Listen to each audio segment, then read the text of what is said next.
Welcome back to another episode of Infidelity Tales Lab. We're thankful for your continued viewership. Before we begin, tell us, where in the world are you watching from? We love knowing our global reach. Now, let's dive into today's story. Chapter 1. The Foundation. Reed Morrison had built his empire the hard way. Growing up in the Rust Belt with a father who drank away every paycheck and a mother who cleaned houses to keep food on the table, he learned early that the world owed him nothing. By 35, he owned Morrison Construction, a company that had grown from a single truck and a dream into a multi-million-dollar operation specializing in luxury developments across 3 states. The scars on his knuckles told stories of his youth, street fights, construction accidents, and the kind of hard labor that either broke a man or forged him into something unbreakable. Reed had chosen the latter. His steel-gray eyes missed nothing, and his handshake could crush bones if he wanted it to. Those who worked for him respected him not just for his success, but for the quiet intensity that suggested crossing Reed Morrison would be the last mistake they ever made. He'd met Brooke Sterling at a charity gala 5 years ago. She was 28, blonde, beautiful in that polished way that came from never wanting for anything. Her father, Bob Sterling, owned Sterling Financial Services, a boutique investment firm that catered to the wealthy. Her mother, Pat, spent her days at the country club and her evenings hosting dinner parties for Millfield's elite. Brooke had seemed different then. Charming, witty, with just enough edge to intrigue a man like Reed. Their wedding had been the social event of the season. Reed remembered standing at the altar, watching Brooke glide down the aisle in a dress that cost more than most people made in a year, thinking he'd finally achieved something his father never could: respectability. The Sterling name opened doors that Morrison Construction's profits alone couldn't budge. When Grace was born 3 years ago, Reed thought his life was complete. The little girl with her mother's blonde curls and his own determined chin represented everything he'd fought to build. He would give her the childhood he'd never had: stability, security, love without conditions. Watching her take her first steps in their sprawling suburban home, Reed had felt something he'd never experienced before: pure, uncomplicated happiness. But Reed Morrison was a man who noticed details. He'd survived by reading people, by catching the small tells that revealed their true intentions. And lately, he'd been noticing things about his wife that didn't add up. Chapter 2. Cracks in the Foundation. The changes had started small. Brooke began working out more, buying new clothes, changing her perfume. She claimed she was taking art classes on Thursday evenings, but when Reed drove by the community center where she said the classes were held, the parking lot was always empty. Her phone, once carelessly left on counters and tables, now never left her side. Reed had built his business on information. Before breaking ground on any project, he researched everything: soil composition, zoning laws, competition, local politics.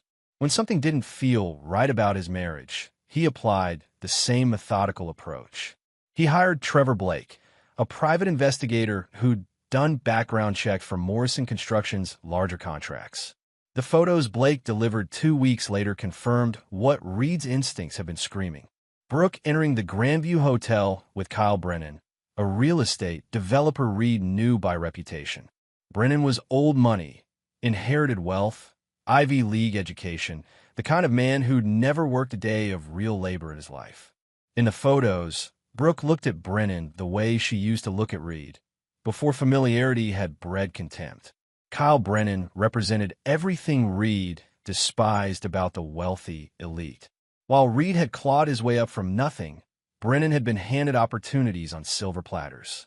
His development projects were financed by Daddy's trust fund, his business deals smoothed by family connections.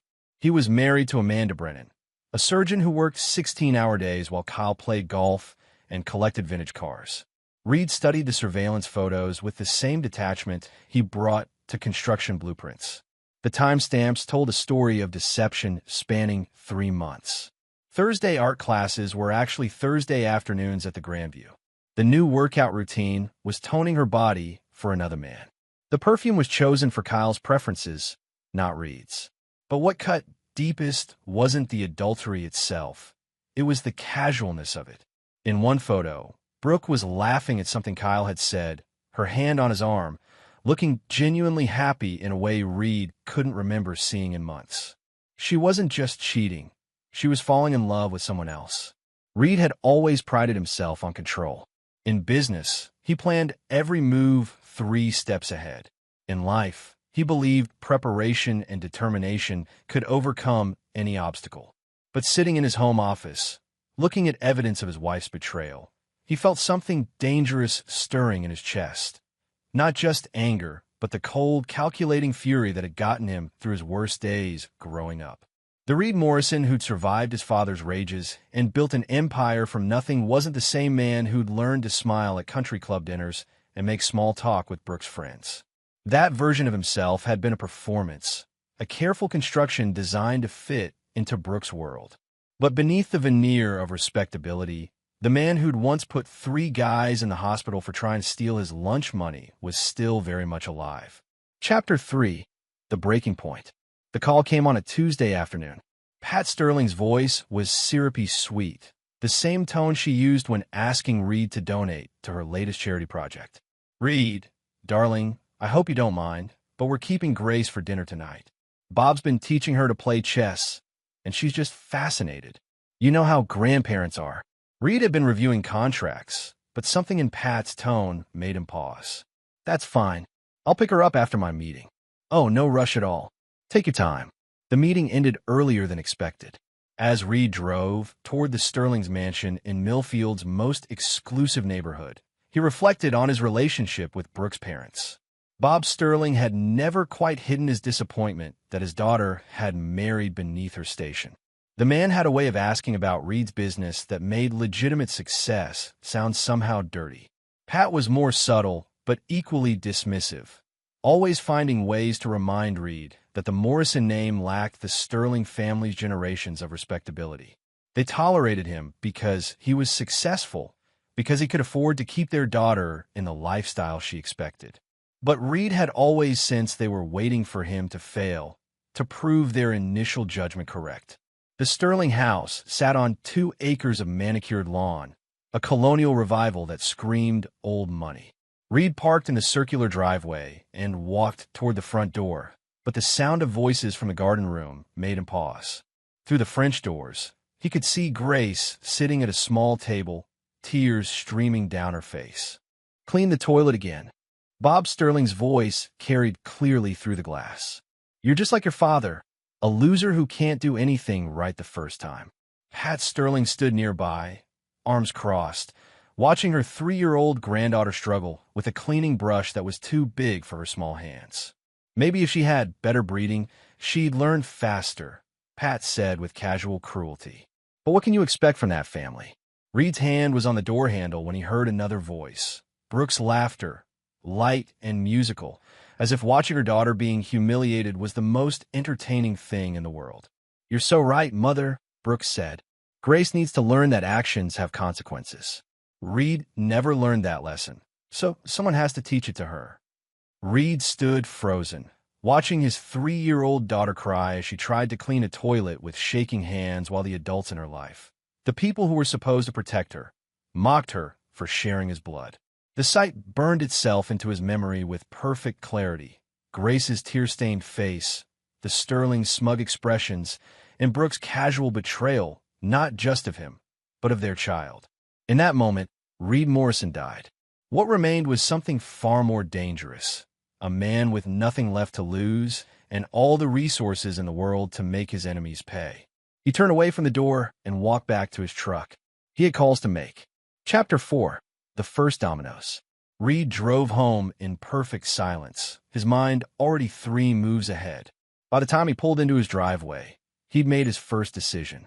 He called Trevor Blake. "I need everything," Reed said without preamble.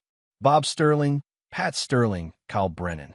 Financial records, business dealings, personal habits, family connections, weaknesses.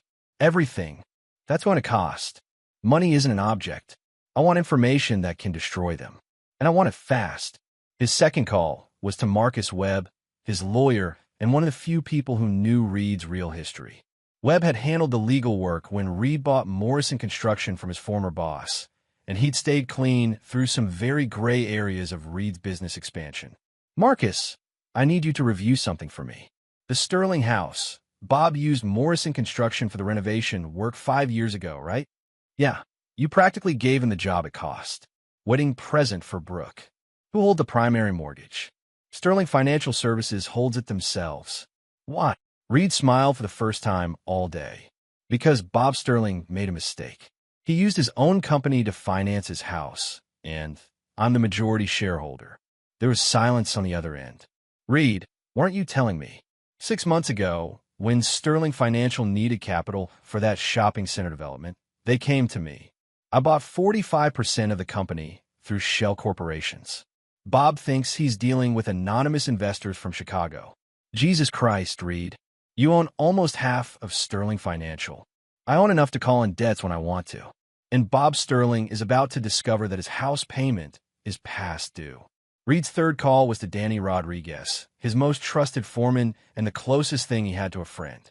Danny had grown up 3 blocks from Reed, and he was one of the few people who remembered what Reed had been like before he'd learned to wear suits and smile at dinner parties. "Danny, I need a favor. That demolition crew we use for the big jobs, are they available for freelance work?" "Depends on what you need, boss. I need them to be very good at their jobs and very bad at remembering details." Danny was quiet for a moment. "This about Brooke?" Reed had never told Danny about the affair, but Danny had eyes. He'd noticed the changes in Reed's marriage the same way he noticed structural problems in buildings. "This is about protecting Grace," Reed said finally. "Then you've got whatever you need." By the time Brooke returned home with Grace that evening, Reed had set the first phase of his plan in motion. He watched his wife tuck their daughter into bed, kissing Grace's forehead with what looked like genuine affection. The sight might have confused him once, but Reed now understood that Brooke was capable of loving Grace while simultaneously using her as a weapon against him. "How was your evening?" Brooke asked as she joined him in the living room. "Productive," Reed replied, not looking up from his tablet where he was reviewing the financial documents Trevor Blake had already started sending. "How was Grace?" "Oh, you know how my parents are. They spoil her rotten." Brooke's lie came easily, without even a flicker of guilt crossing her face. Reed nodded, making a mental note. He was beginning to understand that his wife wasn't just unfaithful, she was fundamentally cruel. The woman he'd married had hidden her true nature behind charm and beauty, but when she thought no one was watching, the mask slipped. "I'm going to be working late the next few nights," he said. "Big project coming up." "Of course, darling. You work so hard." Reed finally looked at her, studying the face he'd once thought he loved. Brooke was still beautiful, but now he could see the calculation behind her smile, the way she measured every interaction for what she could gain from it. "The Sterling house payment is due tomorrow," he said casually. "I noticed it when I was reviewing our accounts." "Oh, that's fine. Daddy handles all that through the company." Reed smiled. "I'm sure he does." As Brooke headed upstairs, already reaching for her phone to text Kyle Brennan, Reed opened his laptop and began typing. The email went to 3 shell companies he'd established for exactly this kind of situation. By morning, Bob Sterling would receive notices that his loan had been called in, his payment was 30 days past due, and Sterling Financial Services was demanding immediate payment in full. The house that had witnessed his daughter's humiliation would be the first casualty in a war Bob Sterling didn't even know had started. Chapter 5. The Hunter Becomes Hunted. Kyle Brennan lived in a world where problems were solved with phone calls and connections. His grandfather had built Brennan Development into a regional powerhouse. His father had maintained the empire, and Kyle had inherited both the wealth and the arrogance that came with it. At 32, he'd never faced a real consequence for his actions because his family's money had always made problems disappear. Reed studied Kyle's routine with the same attention he'd once applied to tracking construction schedules. Blake's surveillance revealed a man of predictable habits. Morning workouts and exclusive gym, lunch meetings at the country club, afternoon rounds of golf, evenings spent either with his wife Amanda or his mistress Brooke. Kyle moved through life with the casual confidence of someone who believed the world existed for his convenience. But Kyle had made one crucial mistake. He'd underestimated Reed Morrison. Reed's first move was subtle. Morrison Construction had been subcontracted for foundation work on Brennan Development's latest project, a luxury shopping complex that represented Kyle's attempt to prove himself to his father. Reed's crew had done excellent work, but now Reed made a single phone call to Danny Rodriguez. "I need you to find some problems with the Brennan project," Reed said. "Nothing dangerous, but enough to fail inspection." "What kind of problems?" "The kind that require tearing up everything we've already done and starting over. The kind that cost millions in delays and materials." 3 days later, city inspectors discovered foundation irregularities that would require complete reconstruction. Kyle's project, already operating on tight margins, faced cost overruns that would destroy his profit margins and his reputation. When Kyle called Reed demanding explanations, Reed's voice was perfectly professional. "I'm as surprised as you are, Kyle. My crew did everything by the book. Sometimes these things just happen in construction." But Reed was just getting started. His second move targeted Kyle's marriage. Amanda Brennan was a cardiac surgeon who worked brutal hours at St. Mary's Hospital. She was brilliant, dedicated, and completely unaware that her husband was cheating on her with Reed's wife. Reed could have simply told her about the affair, but that would have been too simple, too clean. Instead, Reed arranged for Amanda to discover it herself in the most devastating way possible. He hired a florist to deliver arrangements to Kyle's office every Thursday. The same day, Kyle met Brooke at the Grandview Hotel. The card was signed, "Your Thursday Girl," in handwriting that matched Brooke's. Reed made sure the deliveries arrived when Amanda was most likely to visit Kyle's office, which happened every Thursday when her surgery schedule allowed for lunch. The genius of the plan was its subtlety. Reed wasn't revealing the affair directly. He was letting Kyle's own arrogance expose it. Kyle, flattered by what he thought were romantic gestures from Brooke, displayed the flowers prominently. He even mentioned his Thursday Girl to colleagues, thinking he was being clever and mysterious. Amanda Brennan was a woman who'd earned her position through intelligence and observation. When she noticed the pattern, flowers every Thursday, Kyle's improved mood on Thursday evenings, his sudden interest in working late, she began investigating on her own. It took her 2 weeks to follow Kyle to the Grandview Hotel and see him embrace Brooke in the lobby. Reed was in his office when Kyle burst through the door, his face red with rage and panic. "You son of a bitch!" Kyle shouted. "You've been watching us." Reed looked up from his computer with mild surprise. "I'm sorry. Amanda knows. She's filing for divorce, and she's taking half of everything I own." "I'm not sure what you're talking about, Kyle. Are you feeling all right?" Kyle advanced toward Reed's desk, his hands clenched into fists. Reed didn't move, but something in his eyes made Kyle stop short. For the first time in his privileged life, Kyle Brennan was looking at a man who'd grown up fighting for survival, and some primitive instinct warned him that this confrontation wouldn't end the way he expected. "You think you're so smart," Kyle said, his voice shaking. "But I know what you're doing. Brooke told me about your little games." Reed smiled, and the expression was colder than anything Kyle had ever seen. "Did she? What else did Brooke tell you?" "She said you've been suspicious for months. She said you hired someone to follow us." "Is that what she said?" Reed stood slowly, his movements controlled and deliberate. "Kyle, let me ask you something. Do you really think I would have waited months to confront you if I'd known about the affair?"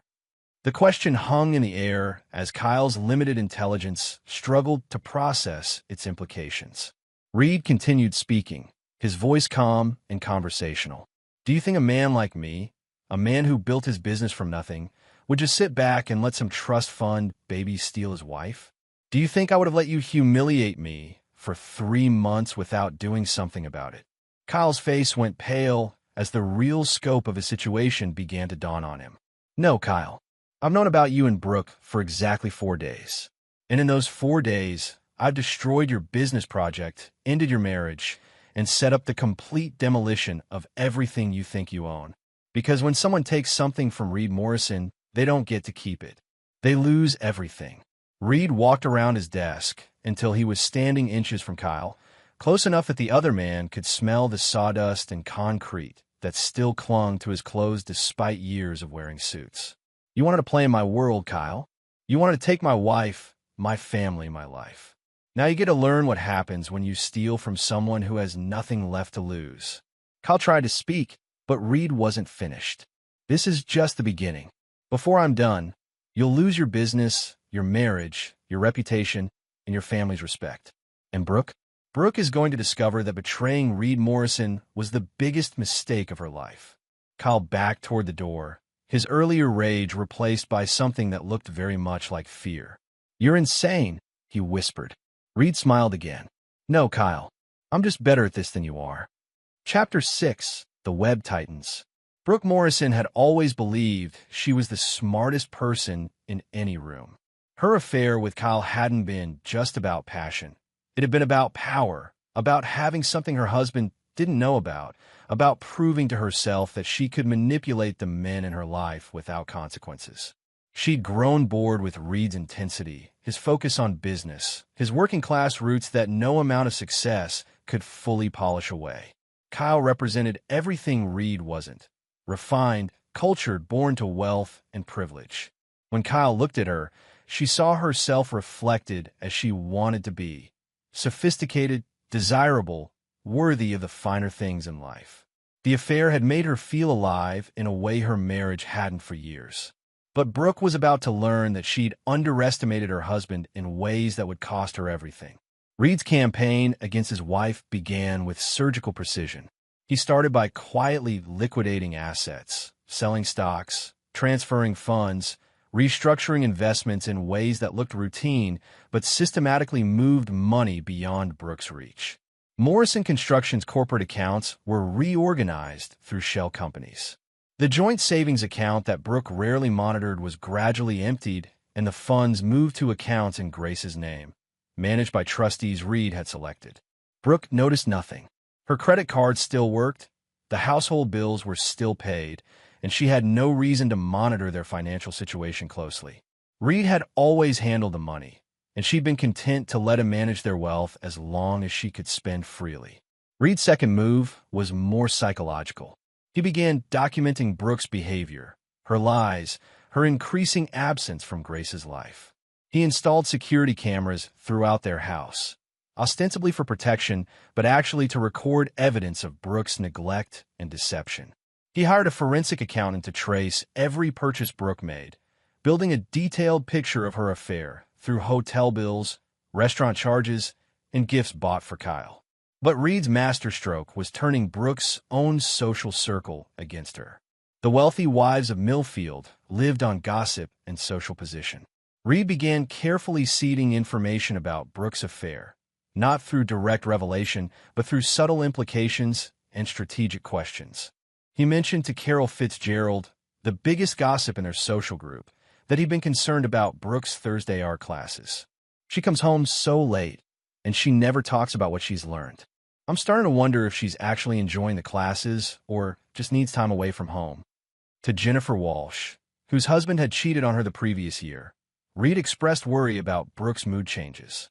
"She seems so happy lately, but distant. Like she's got a secret she's excited about. I hope she's not planning some surprise that we can't afford right now." The beauty of Reed's approach was that he never directly accused Brooke of anything. He simply planted seeds of doubt and let the social network do the rest. Within 2 weeks, half of Millfield elite were speculating about Brooke Morrison's suspicious behavior.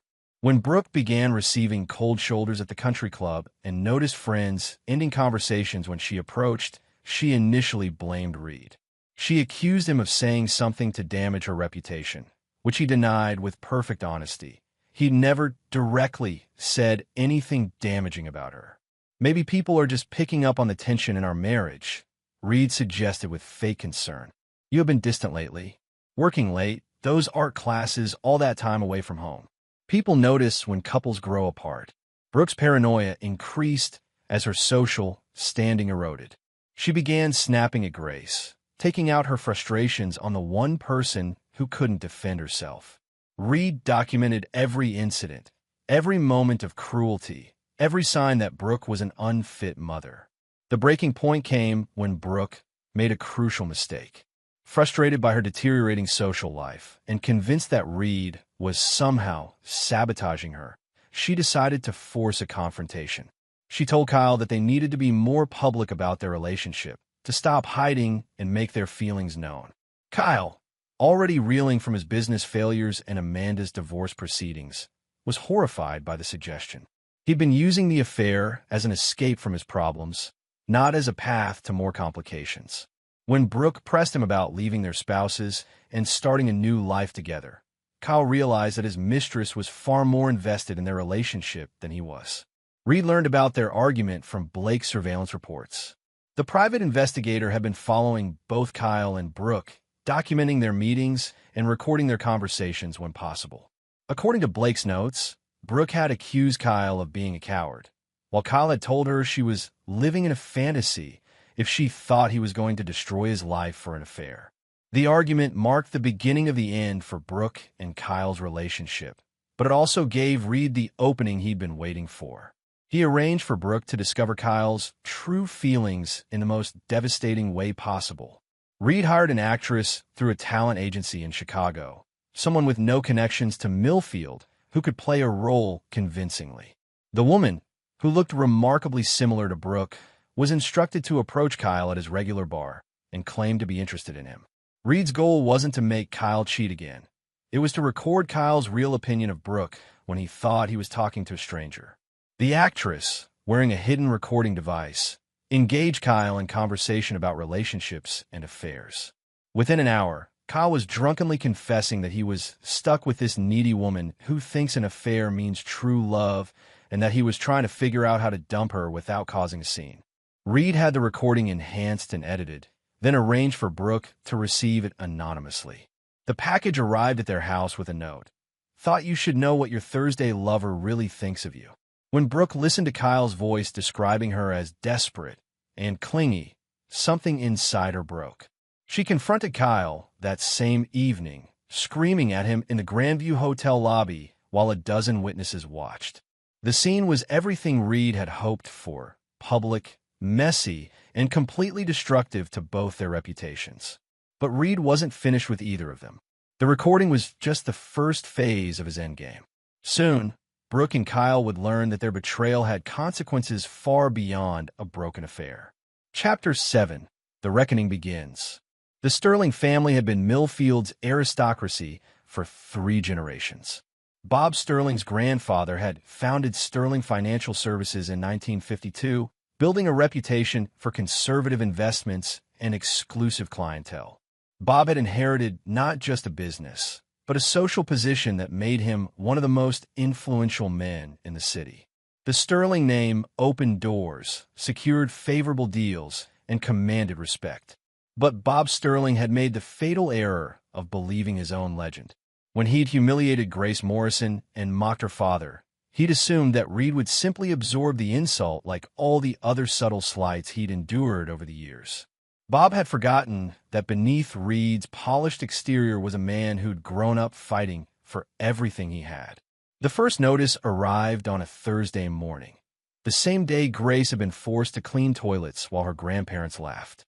The letter was from Sterling Financial Services' own collections department, informing Bob that his home mortgage was in default and demanding immediate payment of the full balance, $2.8 million. Bob's initial reaction was confusion, then anger. He stormed into his office, demanding to know how his own company could be threatening foreclosure on his house. His assistant, Margaret, had been fielding calls all morning from increasingly agitated creditors. "Mr. Sterling, I've been trying to reach you," Margaret said. "We've got a problem. 3 of our major investors are calling in their positions, and they're demanding immediate settlement." Bob's face went white. "Which investors?" "Morrison Holdings, Chicago Capital Group, and Midwest Development Fund.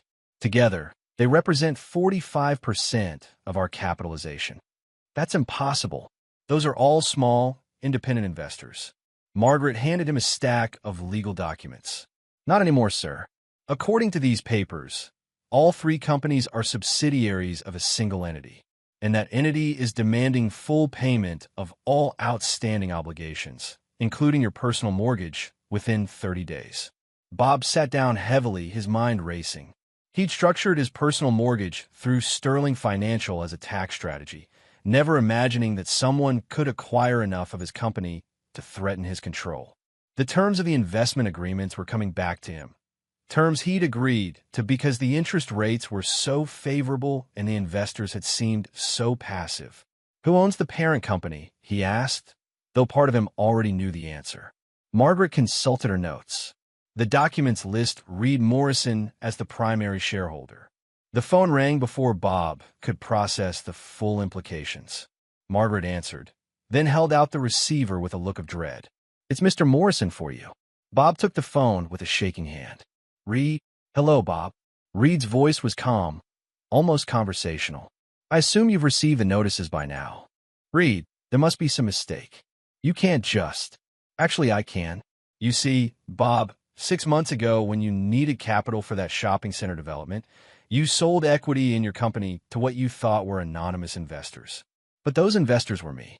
I now own 45% of Sterling Financial Services, which means I have significant influence over company policy." Bob's mouth went dry. "What do you want?" "I want you to remember something, Bob. Do you remember last Tuesday evening? Do you remember what you said to my 3-year-old daughter?" The silence stretched between them as Bob realized that Reed knew about Grace's humiliation. "Reed, that was just— Grace needed to learn. Grace needed to learn that her grandfather thinks she's worthless because she shares my blood. Grace needed to learn that her grandmother finds her breeding inferior. And Grace needed to learn that her mother thinks watching her suffer is entertaining." Bob's voice became desperate. "Reed, please, we can work this out. It was a misunderstanding." "No, Bob. It was exactly what it appeared to be. You humiliated my daughter because you thought I was weak enough to let you get away with it. You were wrong." Reed's voice remained steady, but Bob could hear something dangerous underneath the calm tone. "Here's what's going to happen, Bob. You have 30 days to pay the full balance of your mortgage, plus penalties and fees. If you can't pay, the house goes to auction. And since I control the foreclosure process through my stake in your company, I'll make sure the auction happens very quickly and very publicly. That house has been in my family for 40 years, and Grace is my family. The difference is I protect what's mine." The line went dead, leaving Bob staring at the phone in his hand. Around him, the Sterling Financial Services offices that had been his kingdom for 20 years suddenly felt like a tomb. Meanwhile, Pat Sterling was discovering that her social position was far more fragile than she'd imagined. The country club, where she'd reigned as queen bee for decades, was buzzing with gossip about the Sterling family's financial troubles. Word had somehow leaked that Bob's house was in foreclosure, and the wealthy wives who'd once competed for Pat's approval were now avoiding her with a ruthless efficiency that only the social elite could manage. But Reed wasn't content to simply destroy the Sterling house. He'd been planning something far more personal, far more devastating. As Pat sat in her garden room, the same room where she'd watched Grace cry, she had no idea that her world was about to become much smaller and much more dangerous. The knock on the door came at sunset. Pat opened it to find 2 men in work clothes standing on her porch. Behind them, she could see a Morrison construction truck in the driveway. "Mrs. Sterling? We're here about the renovation work." "I'm sorry, there must be some mistake. We haven't scheduled any renovation work."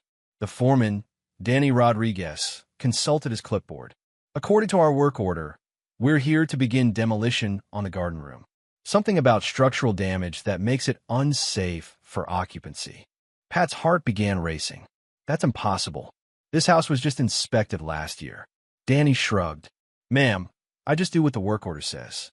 And the work order says this room is condemned and needs to be demolished immediately for safety reasons." As Pat watched in horror, the demolition crew began setting up equipment around the garden room where she'd humiliated her granddaughter. The room where she'd taught Grace that her father's blood made her inferior was about to be reduced to rubble. "You can't do this!" Pat screamed. "This is my house." Danny looked at her with something that might have been pity.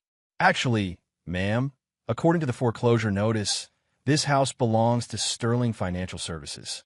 And Sterling Financial Services contracted Morrison Construction to handle the demolition." As the first sledgehammer blow shattered the French doors, Pat Sterling finally understood that she'd made an enemy of the wrong man. Reed Morrison hadn't just taken their house. He was personally destroying the room where they'd broken his daughter's heart. The war had begun, and the Sterlings were losing badly. Chapter 8, Total Warfare. Kyle Brennan thought he'd reached the bottom when Amanda filed for divorce and his business project collapsed. He was wrong. Reed Morrison was just getting started. Reed's assault on Kyle began with precision strikes designed to isolate and humiliate him. The first blow came through Kyle's business relationships. Reed had spent years building connections throughout the construction and development industry, and he began calling in favors with surgical efficiency. Contractors who'd worked with Brennan Development for years suddenly became unavailable.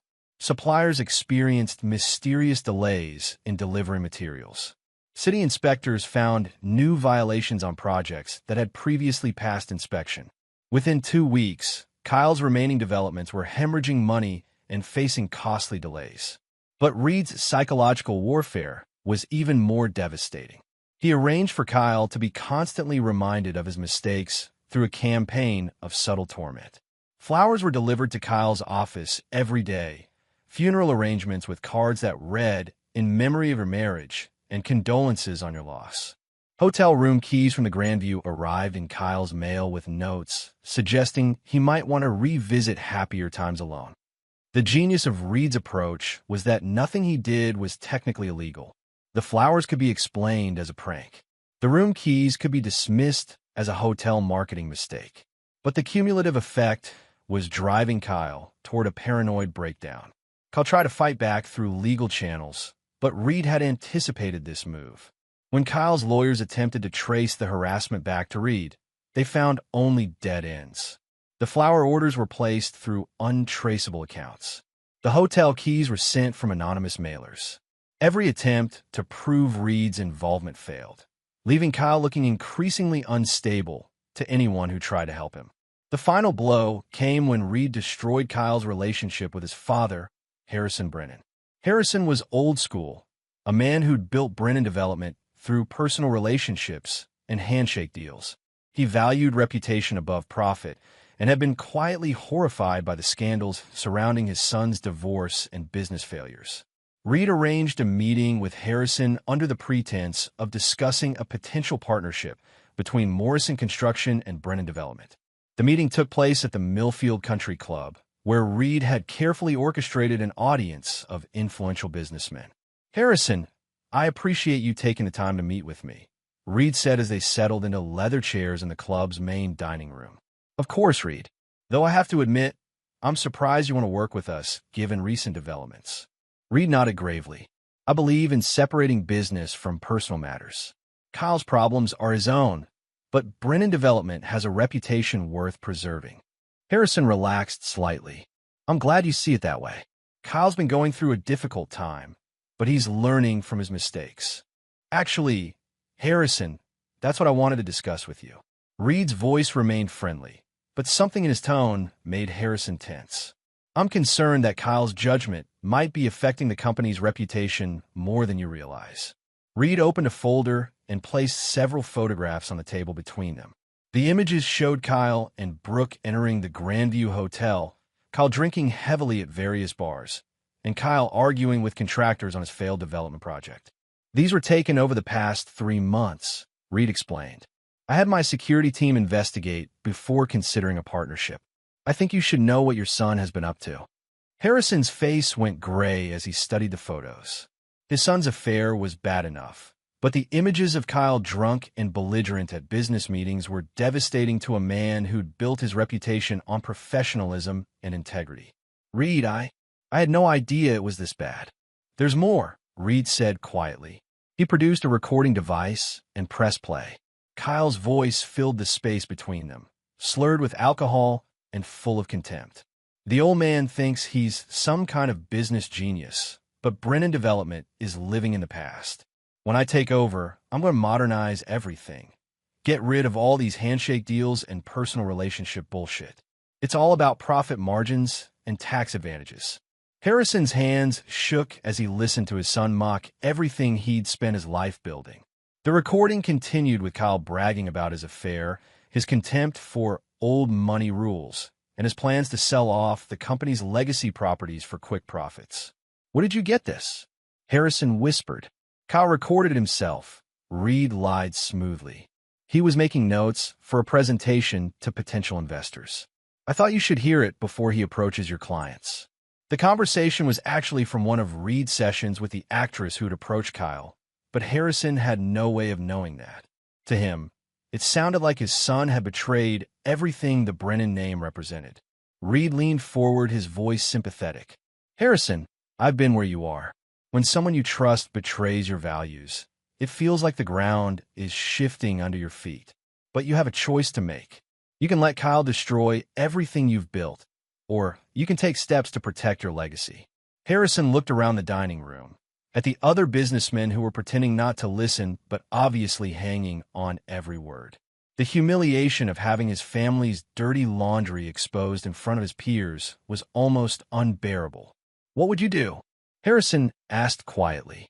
I'd make it clear that Kyle's behavior doesn't represent Brennan Development's values.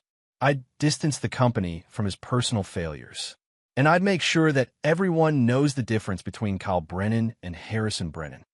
By the end of their lunch, Harrison had effectively disowned his son. He announced to the assembled businessmen that Kyle would no longer represent Brennan Development in any capacity, and that the company was severing all ties with Kyle's independent ventures. Kyle learned about his father's decision through a phone call that lasted less than 30 seconds. Harrison's voice was cold and final. You're no longer my son or my business partner. Don't contact me again. When Kyle tried to argue, to explain that he was being set up, Harrison simply hung up. The Brennan family fortune, the trust fund that had supported Kyle his entire life, the business connections that had made his career possible, all of it was gone in an instant. Kyle sat in his empty office, staring at the phone in his hand, finally understanding the full scope of Reed Morrison's revenge. He'd lost his wife, his business, his family, and his future. And Reed wasn't finished with him yet. Chapter 9. The Final Judgment. 6 months after Reed Morrison had overheard his daughter being humiliated, the pieces of his revenge were falling into place with devastating precision. The Sterling house had been auctioned off for a fraction of its value, purchased by a shell company that Reed controlled and immediately demolished. Bob Sterling's financial empire had collapsed when other investors, spooked by the foreclosure scandal, began withdrawing their funds. Pat Sterling, stripped of her social position and financial security, had been forced to move into a modest apartment in the least fashionable part of town. Kyle Brennan was living in a studio apartment above a convenience store, his trust fund gone, his business destroyed, his family name ruined. Amanda's divorce settlement had taken half of his remaining assets, and his father's disownment had eliminated any hope of financial recovery. He spent his days working as a clerk in a hardware store, a job Reed had arranged through connections, not out of mercy, but to ensure Kyle experienced the kind of manual labor he'd always considered beneath him. But Reed's masterpiece was reserved for Brooke. The divorce proceedings had been swift and brutal. Reed's team of lawyers, armed with evidence of Brooke's affair, her neglect of Grace, and her participation in the child's humiliation, had secured full custody and left Brooke with virtually nothing. The prenuptial agreement she'd signed, confident in her ability to manipulate Reed indefinitely, had protected his business assets from division. Reed had played one final card that destroyed any sympathy Brooke might have claimed. The security cameras he'd installed in their home had captured Brooke's treatment of Grace during the months of the affair. Moments of casual cruelty, emotional neglect, and verbal abuse that painted a picture of a mother who viewed her own child as an obstacle to her happiness. When the recordings were played in family court, even Brooke's own lawyer had advised her to accept Reed's terms without further contest. The judge, a family man himself, had been visibly disgusted by Brooke's behavior and had terminated her parental rights entirely. Now Reed sat in his home office, Grace playing quietly with her toys in the adjoining room, reviewing the final reports from Trevor Blake.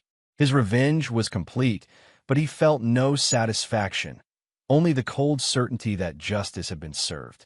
The knock on his door came at exactly 8 o'clock. Reed opened it to find Brooke standing on his porch, looking haggard and desperate. 6 months of consequences had aged her years. Her designer clothes had been replaced by discount store outfits. Her perfect makeup was smudged, and her once confident posture had collapsed into defeated slouching. "Reed, please," she began. "I need to see Grace. She's my daughter." Reed stepped outside, closing the door behind him to ensure Grace couldn't hear the conversation. His voice was calm, emotionless. "Grace is my daughter.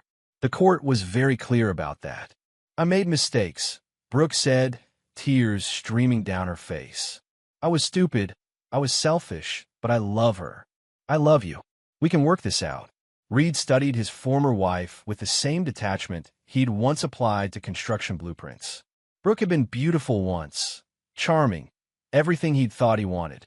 Now he could see her clearly, a woman whose love was conditional, whose loyalty was for sale, whose cruelty emerged whenever she thought no one was watching. "Brooke, do you remember what you said that night at your parents' house? When you watched Grace cry while your father called her a loser like me?" Brooke's face crumpled. "I didn't mean it. I was angry at you, and I took it out on her. It was wrong, but people make mistakes." "You laughed," Reed said quietly. "Your 3-year-old daughter was being humiliated, and you laughed. That wasn't a mistake, Brooke. That was who you really are. People can change." Brooke's voice became desperate. "I can be better. I can be the wife you need, the mother Grace deserves." Reed shook his head. "You had 3 years to be the mother Grace deserved. You chose to be Kyle Brennan's mistress instead." From inside the house came Grace's voice calling for her daddy. Reed smiled at the sound, the first genuine emotion he'd shown since Brooke arrived. "Grace doesn't ask about you anymore," he said. "She's forgotten what it feels like to walk on eggshells around her own mother. She's happy now. You turned her against me. I didn't have to. Children remember how they're treated, Brooke. Grace remembers your impatience, your absence, your cruelty. She's better off without you." Brooke fell to her knees on the porch, sobbing. "Please, Reed. I'll do anything. I'll sign whatever you want, agree to any terms. Just let me be part of her life." Reed looked down at the woman who'd once been his wife, who'd borne his child, who'd betrayed them both for the excitement of an affair. For a moment, he almost felt pity. Then he remembered Grace's tear-stained face as she tried to clean a toilet while the adults in her life mocked her for existing. "No," he said simply. "Grace deserves better than a mother who views her as a burden. She deserves better than a mother who would humiliate her for entertainment. And she deserves better than a mother who would trade her family for a few months of excitement with another man." Reed turned toward the door, then paused. "Brooke, you asked me once why I worked so hard, why I was so driven to succeed. I told you it was about security, about building something that would last. But that wasn't the whole truth." He faced her one final time. "I worked hard because I remembered what it felt like to be powerless. I remembered what it felt like when people could hurt me and I had no way to fight back. I built an empire so that when someone tried to destroy what I loved, I could destroy them in return." Brooke's sobs echoed in the quiet suburban evening as Reed went back inside to his daughter. Through the window, Grace could see the woman on the porch, but she showed no recognition, no desire to go outside. To Grace, Brooke was just a stranger who was upset about something that had nothing to do with her. Reed knelt beside his daughter and pulled her into his arms. She smelled like soap and innocence, like everything worth protecting in the world. "Daddy, who was that lady?" Grace asked. Reed smoothed her blonde curls and kissed her forehead. "Nobody important, sweetheart. Nobody important at all." Outside, Brooke finally stood and walked away from the house where she'd once lived, from the family she'd destroyed through her own choices. She had no money, no prospects, no support system. Kyle Brennan, the man she'd traded her family for, wouldn't return her calls. Her parents, ruined by their association with her betrayal, had made it clear she was no longer welcome in their lives. Reed Morrison had kept his promise. Everyone who had betrayed him, everyone who had hurt his daughter, had paid a price far beyond what they'd imagined possible.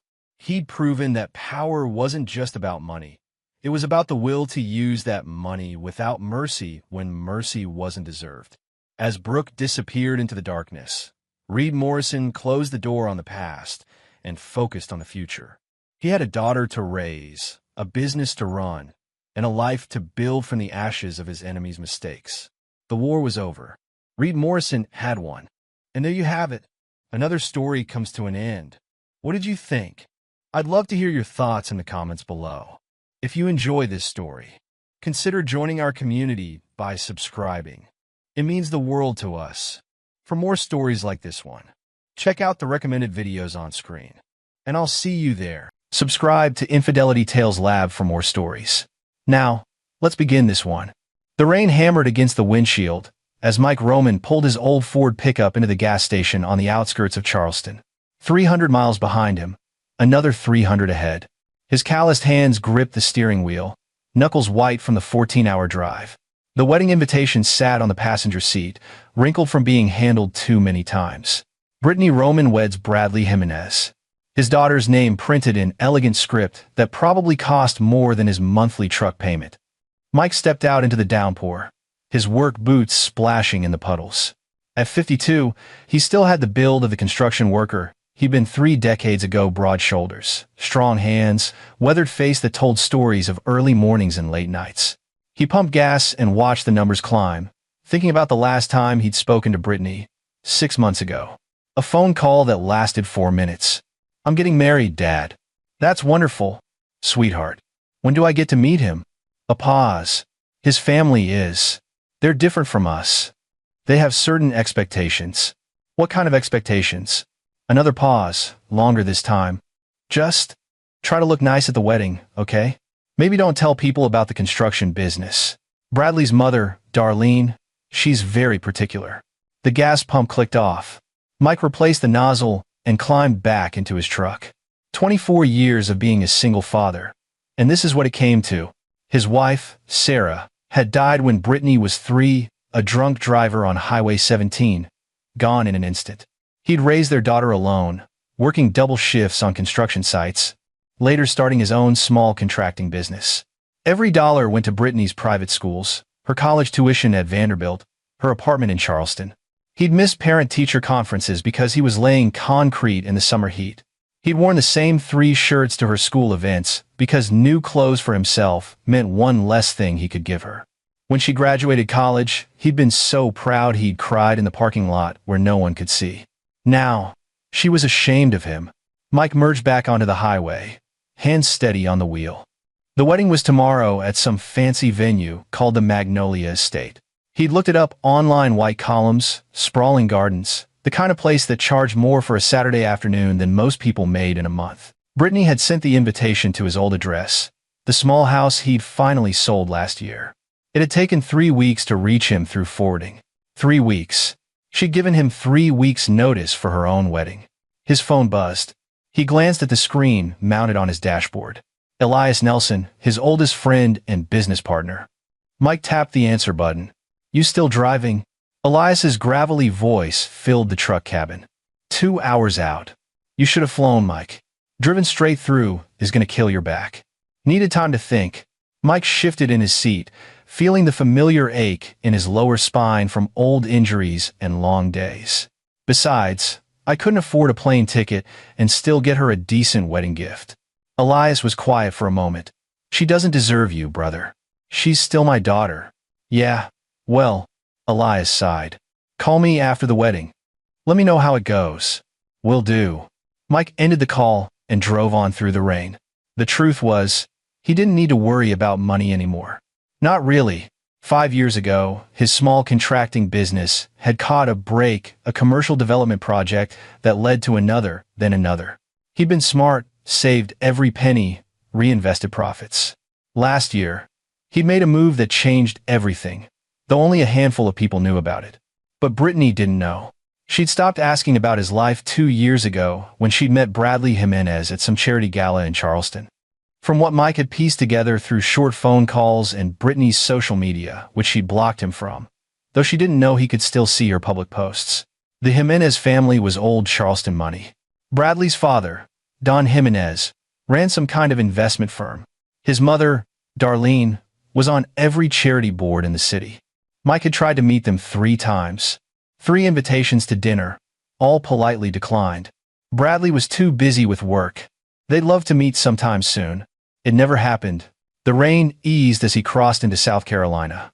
By the time he reached Charleston city limits, stars were breaking through the clouds. Mike didn't head to a hotel.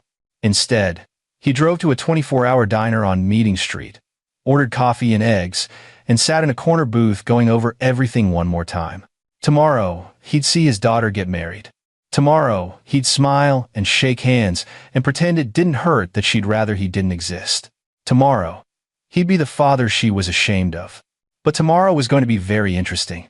The Magnolia Estate sat on 40 acres of perfectly manicured grounds, white columns gleaming in the morning sun. Mike pulled up at 9 a.m., 5 hours before the ceremony. His truck looked out of place among the Mercedes and BMWs already lining the circular drive. He put on his best clothes khaki pants, a button-down shirt he'd bought new for the occasion, brown leather shoes that pinched his feet. A young man in a black suit stepped forward as Mike climbed out of his truck. Valet parking. Of course there was valet parking. "I'll park it myself," Mike said, waving him off. He pulled around to a visitor lot on the side of the estate and walked back toward the entrance. The main building was antebellum architecture at its finest or most ostentatious, depending on how you looked at it.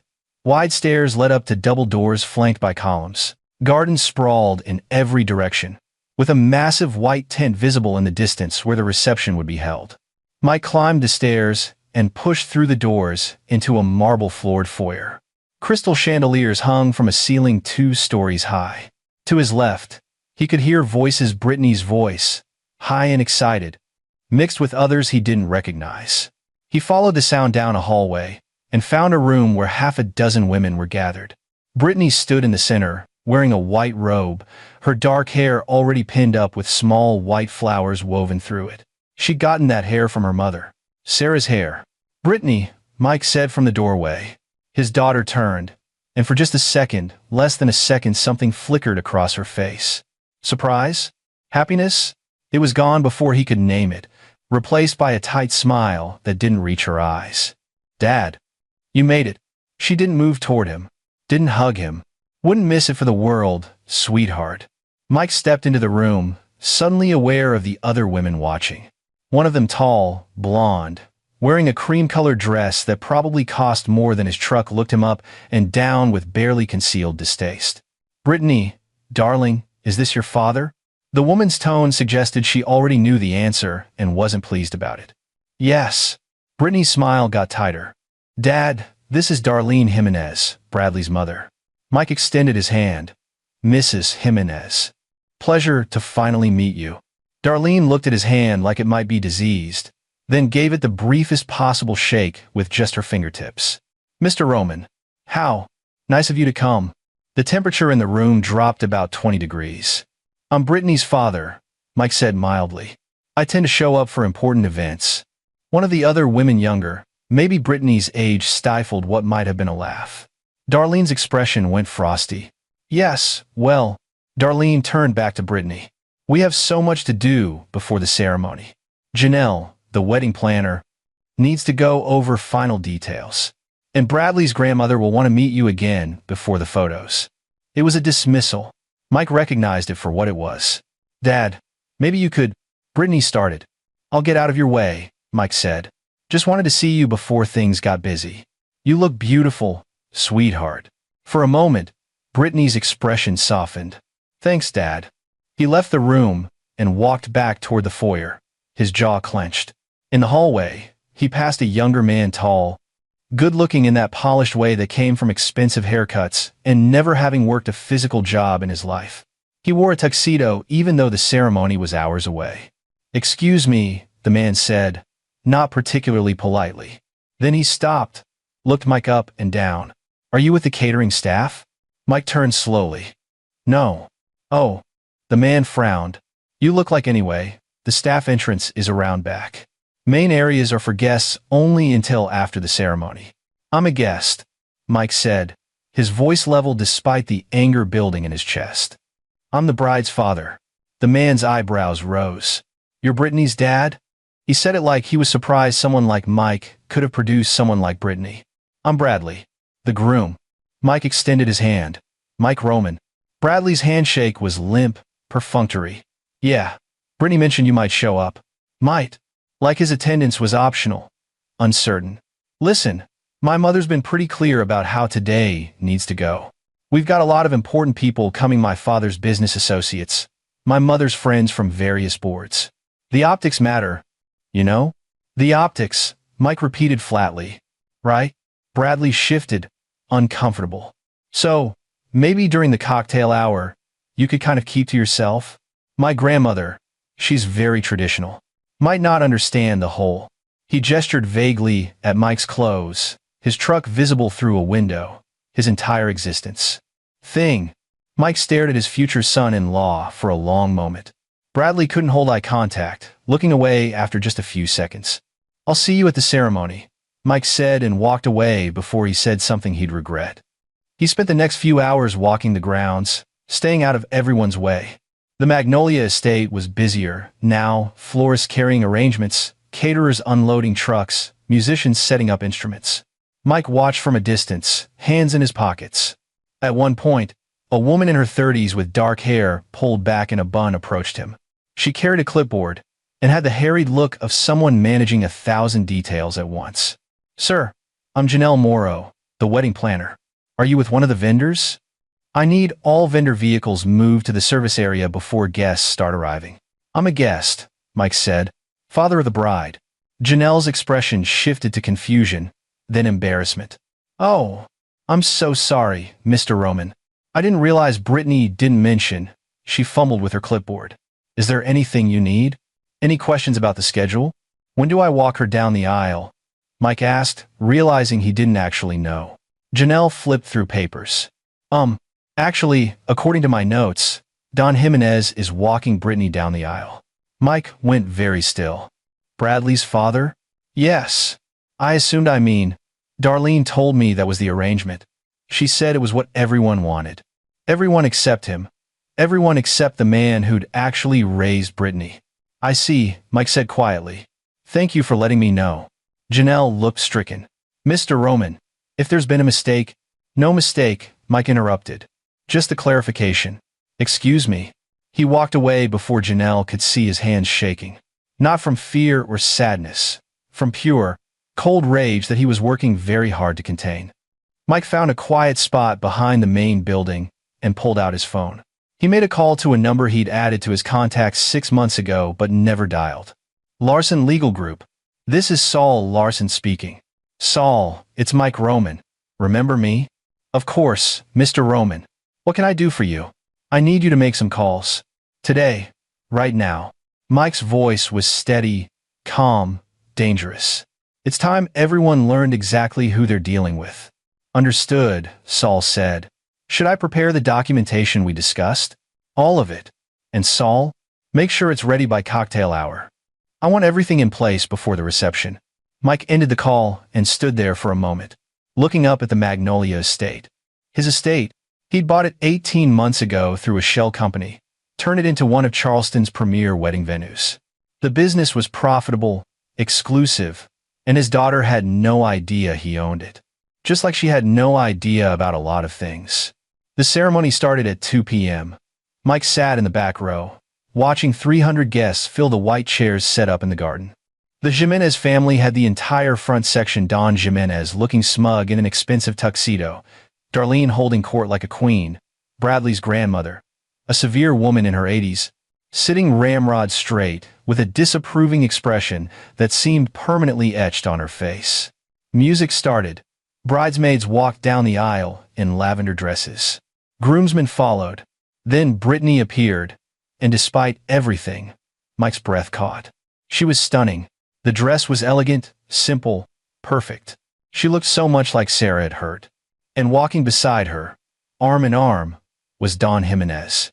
Mike watched his daughter get escorted down the aisle by another man. Watched Don Jimenez pat her hand proprietarily. Watched Brittany smile up at him like he was doing her a favor. Not once did she look back at Mike sitting in the last row. The ceremony was traditional, expensive, exactly what you'd expect from Charleston society. The officiant spoke about love and commitment and building a future together. Bradley and Brittany exchanged vows they'd clearly written themselves, full of poetic language about soulmates and destiny and forever. Mike didn't hear most of it. He was too busy watching the Jimenez family in the front row, watching how they owned this moment, this day, his daughter. He was too busy remembering every sacrifice he'd made, Every choice he'd given up so Brittany could have more. When the officiant pronounced them husband and wife, guests erupted in applause. Mike clapped mechanically, his face showing nothing. The receiving line formed outside the ceremony area. Mike waited his turn, watching Bradley and Brittany greet guests, watching Darlene hover possessively, watching Don Jimenez shake hands with important-looking people. When Mike finally reached the front of the line, Brittany's smile faltered.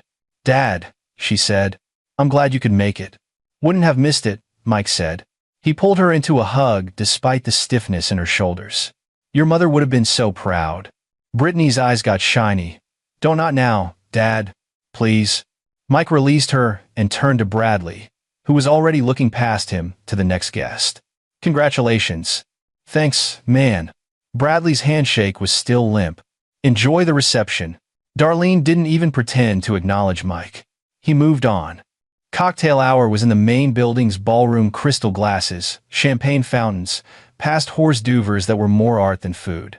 Mike stood near a wall, holding a glass of water, watching the Jimenez family work the room. They knew everyone. They belonged here. He didn't. That was the message. That was what they wanted him to understand. A man in a black suit and tie built like a linebacker, with the cold eyes of someone who'd seen trouble, approached Mike. "Sir, I'm going to have to ask you to move to the outdoor area.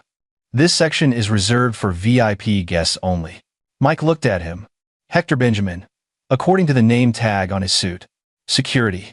Of course, they'd hired security. "I'm the father of the bride," Mike said. Hector's expression didn't change. "Sir, I have my orders.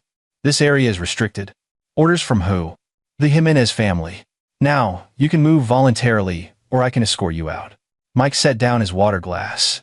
"You're going to escort me out of my daughter's wedding reception?" "If necessary." Hector moved closer, hand near his belt where Mike could see he carried both a radio and, more concerningly, what looked like pepper spray. "The back areas are perfectly nice, sir. Plenty of food and drink. You'll be more comfortable there." Mike could see other guests starting to notice the confrontation. Some were whispering, pointing. Across the room, Darlene Jimenez watched with barely concealed satisfaction. "Fine," Mike said. "I'll go." He let Hector walk him through the ballroom and toward a side door that led outside. They passed the main entrance just as more guests were arriving. A couple in their 60s, the woman dripping in diamonds. The man wearing a Rolex that probably cost more than Mike's truck paused to watch Mike being escorted out. "Beggars use the back door," the woman said loudly to her husband, not even bothering to lower her voice. "I don't know why they let people like that in the front entrance at all." Several guests laughed. Mike heard it, saw the amusement on their faces. Hector kept walking, hand on Mike's arm now, guiding him out like he was removing trash.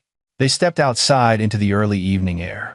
The reception tent was visible in the distance, white fabric glowing from string lights. Music already starting. Hector pointed toward a smaller structure near the service area. "Staff and secondary guests can use that pavilion. There's food, drinks, everything you need. Just stay out of the main areas." Mike looked at the man for a long moment. "What if I refuse?" "Then I remove you from the property entirely." "Your choice, sir." Before Mike could respond, he heard laughter from behind them. Turning, he saw Brittany standing in the doorway with two of her bridesmaids. She'd seen the whole thing. She'd watched him get escorted out like an unwanted guest. And she was laughing. Not in a mean way, exactly. More embarrassed, uncomfortable laughter. But she didn't defend him. Didn't tell Hector there'd been a mistake. She just watched her father get humiliated and laughed with her friends.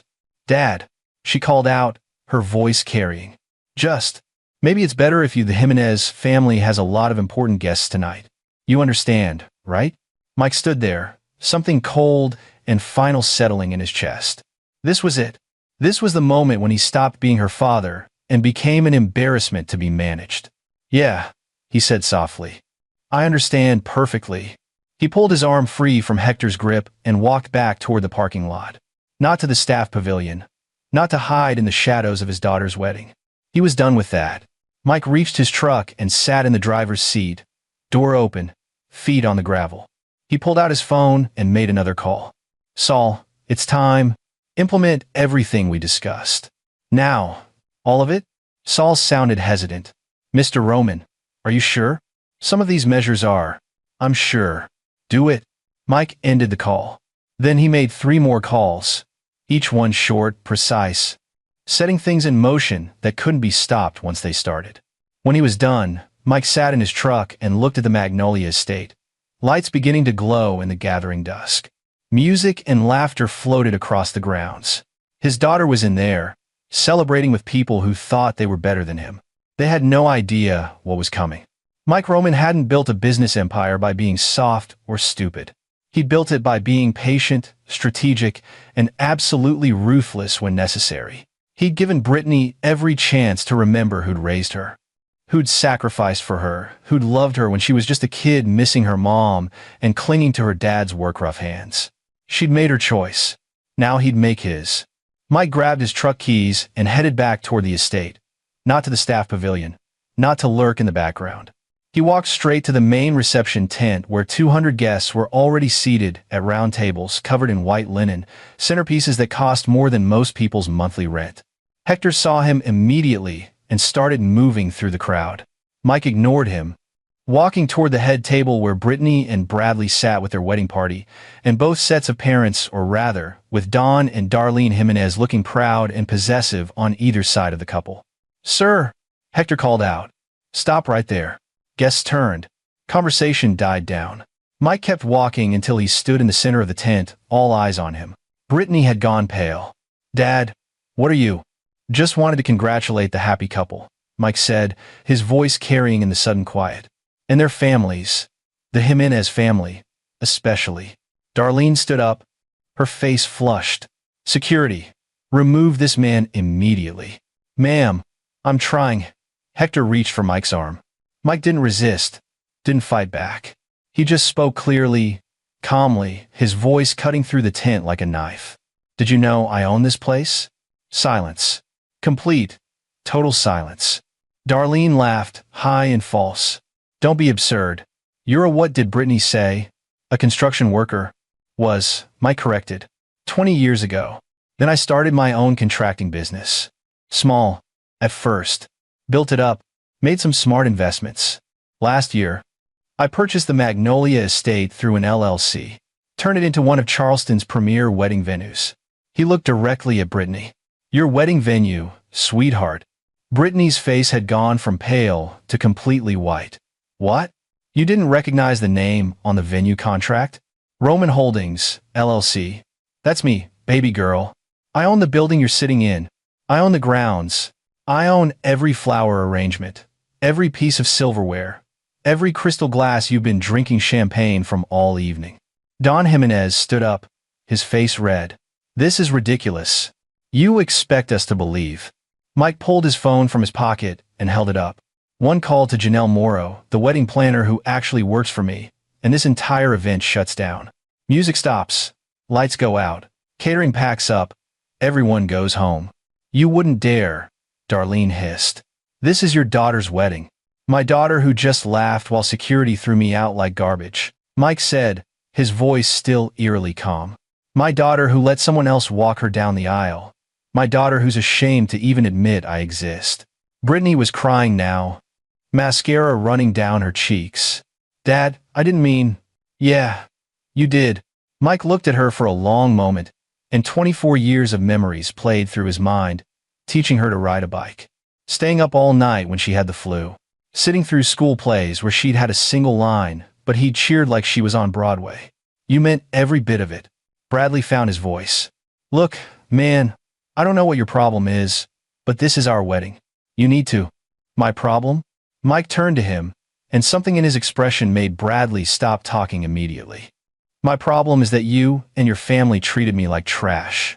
Decided I wasn't good enough to be part of this day. Well, here's the thing about being trash. Sometimes we own the place you're standing in." Don Jimenez had his phone out now, frantically typing. "I'm calling my lawyer. This is— you can't do this."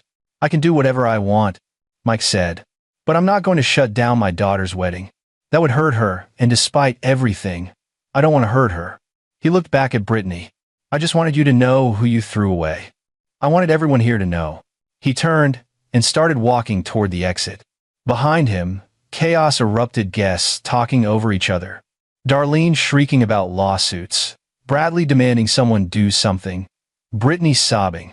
Mike made it 3 steps before Janelle Morrow appeared in front of him, her clipboard clutched to her chest, her face stricken. "Mr. Roman, I didn't know Mrs. Jimenez said she was handling all communications with the bride's family. I had no idea that they were treating you." "Not your fault," Mike said, and he meant it. "You did your job. What do you want me to do? Should I shut everything down?" Mike glanced back at the tent, at Brittany still crying at the head table while her new husband looked lost and angry and scared all at once. "No," Mike said quietly. "Let them have their party. I'm done here."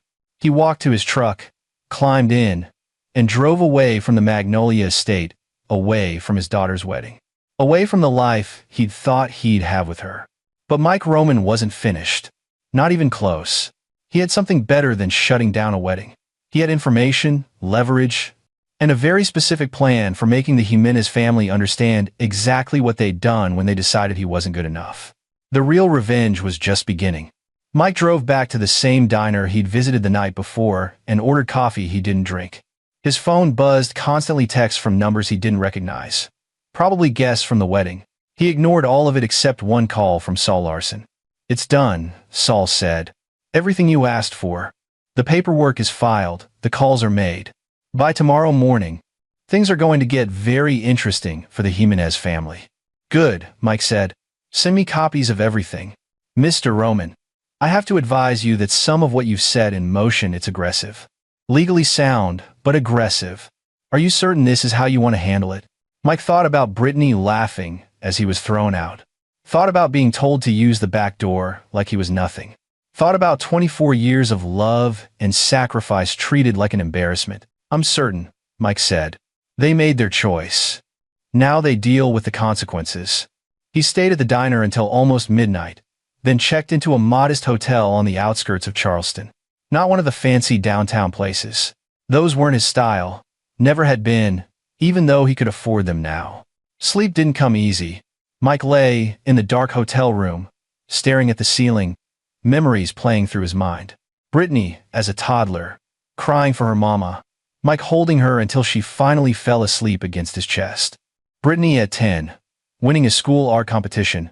Mike framing her painting and hanging it in their living room where it stayed until the day he sold the house.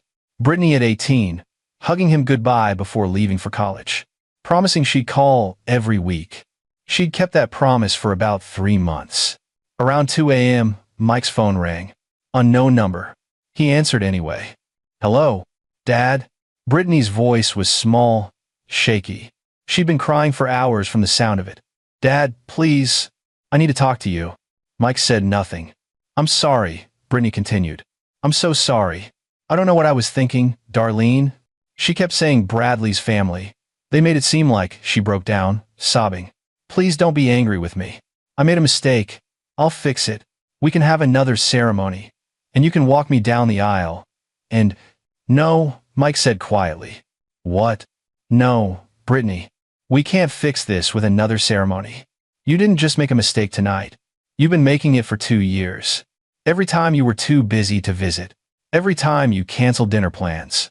Every time you made it clear you were ashamed of where you came from. I wasn't ashamed of you." "Yes, you were," Mike interrupted. "And you know what? I get it. The Jimenez family has money, status, everything I couldn't give you growing up. I understand the appeal. But you didn't just choose them. You threw me away like I never mattered. You matter. You're my father. Then why did Don Jimenez walk you down the aisle?" Silence. Long, terrible silence. Darlene said, Mike repeated. "Not you. Darlene. You let that woman make decisions about your wedding, about your family, about your father. You gave her that power." "I'm 26 years old," Brittany said, her voice rising. "I'm allowed to make my own choices." "You're absolutely right. And I'm 52, and I'm allowed to make mine." "You made your choice tonight, Brittany. You chose the Jimenez family over me. So, here's my choice. I'm done." "Done? What does that mean?" "It means I'm not going to keep being the embarrassment you have to manage. I'm not going to keep waiting for you to remember who raised you. I'm done being your father in name only." "You don't mean that." Brittany was crying harder now. "Dad, please. I love you." Mike closed his eyes. "I love you too, sweetheart. But love doesn't mean I have to let you keep treating me like garbage. I hope you're happy with Bradley and his family. I hope they give you everything you think you need. Dad? Mike ended the call and turned off his phone. He didn't sleep the rest of the night. By Monday morning, Mike was back in his own home, a modest ranch house 2 hours north of Charleston. Nothing fancy but comfortable, paid off 5 years ago. He sat at his kitchen table with his laptop open, coffee growing cold beside him, watching the news. It took until Tuesday for the story to break publicly, but Mike had known it was coming. Saul Larson didn't make mistakes. Charleston investment firm under federal investigation, read the headline on the local news site. Mike clicked through to the article. Don Jimenez's company, Jimenez Capital Management, was being investigated by the SEC for possible securities fraud. Anonymous tips had led investigators to irregularities in several client accounts, suspicious transactions, falsified documents. Mike knew about those irregularities because he discovered them 6 months ago during his own due diligence. When he'd learned Brittany was marrying into the Jimenez family, he'd done what any protective father would do: background checks, financial reviews, digging into exactly who his daughter was joining herself to. What he'd found was a company built on smoke and mirrors. Don Jimenez had been cooking his books for years, stealing from client accounts to maintain the lifestyle his family had become accustomed to. The fancy house, the expensive cars, Darlene's charity boards, and social climbing, all funded by other people's money. Mike hadn't planned to use that information. He'd thought about warning Brittany, but every time he tried to bring it up, she'd cut him off, too busy to talk about business stuff. So he'd kept the information to himself, insurance against the day he hoped would never come. But that day had come, and when it did, Mike had made one phone call to the SEC's fraud hotline, providing them with documentation he'd carefully compiled. Anonymous, untraceable, devastating. His phone turned back on that morning, started ringing. Elias Nelson. "You see the news?" Elias asked. "I see it. That's the family Brittany married into? Man, those people are about to lose everything." "Seems that way," Mike said neutrally. Elias was quiet for a moment. "Mike, tell me you didn't." "I provided information to federal investigators about potential crimes. That's all I did. What they choose to do with that information is their business." "Jesus," Elias breathed. "You don't do things halfway, do you?" "They disrespected my daughter's father," Mike said. "They need to understand consequences." Over the next week, the situation deteriorated rapidly for the Jimenez family. Federal agents raided Don's office. His assets were frozen pending investigation. Clients started filing lawsuits. The family's perfect facade cracked wide open, and the Charleston society that had embraced them turned vicious. Darlene Jimenez was removed from 3 charity boards. Their country club membership was temporarily suspended. Friends stopped returning calls. And Bradley? Bradley lost his job at his father's company when the investigation shut down all operations. Suddenly, the wealthy investment banker Brittany had married was unemployed, living in an apartment his father couldn't pay for anymore, driving a car that was about to be repossessed. Mike watched it all from a distance, following news reports, checking public records. He felt no satisfaction, no joy, just a cold certainty that he'd done what needed to be done. Brittany called 17 times in those 2 weeks. Mike didn't answer. She left voicemails, each one more desperate than the last. "Dad, please. Bradley's family is falling apart. Don says someone tipped off the SEC. He thinks it might have been Dad. Did you do this?" "The wedding venue called. They said you never cashed their check for the deposit refund." "Dad, I don't understand what's happening. I need to talk to you. Please. Bradley's talking about suing you, something about tortious interference. Darlene keeps screaming about how you ruined everything. I don't know what to do." Mike deleted the voicemails without listening to them all the way through. On a Thursday afternoon, 3 weeks after the wedding, Mike got a call from a number he recognized: the Magnolia Estates main line. "Mr. Roman? This is Janelle Morrow. I'm sorry to bother you, but we have a situation. Mrs. Jimenez and her son are here demanding to see you. They're quite upset. Should I call security?" Mike thought about it. "No. Tell them I'll be there in 2 hours." He made the drive to Charleston in his old pickup truck, the same one that had looked so out of place among the Mercedes and BMWs 3 weeks ago. This time, he didn't park in the visitor lot. He pulled right up to the front entrance and walked through the main doors like he owned the place. Because he did. Darlene and Bradley were in the main foyer, both of them looking dramatically different from the last time Mike had seen them. Darlene's designer clothes were wrinkled, her hair not quite as perfectly styled. Bradley had dark circles under his eyes, his expensive suit replaced with jeans and a polo shirt. "You," Darlene hissed when she saw Mike. "You destroyed us." Mike stopped in front of them, hands in his pockets, expression calm. "I don't know what you're talking about. Don't play dumb. You reported Don to the SEC. You got him arrested." "Your husband got himself arrested by committing securities fraud," Mike corrected. "I just made sure the right people knew about it." Bradley stepped forward, trying to look threatening but just looking desperate. "You can't do this. That's my father. He's going to prison because of you." "He's going to prison because he's a criminal," Mike said. "Because he stole from people to maintain a lifestyle he couldn't afford. Because he built everything on lies." "We'll sue you," Darlene said. "For harassment, for defamation, for—" "Good luck with that. I provided truthful information to federal authorities about illegal activities. That's not just legal, it's encouraged." Mike looked at Bradley. "How's married life treating you? Still think your wife married up?" Bradley's face flushed red.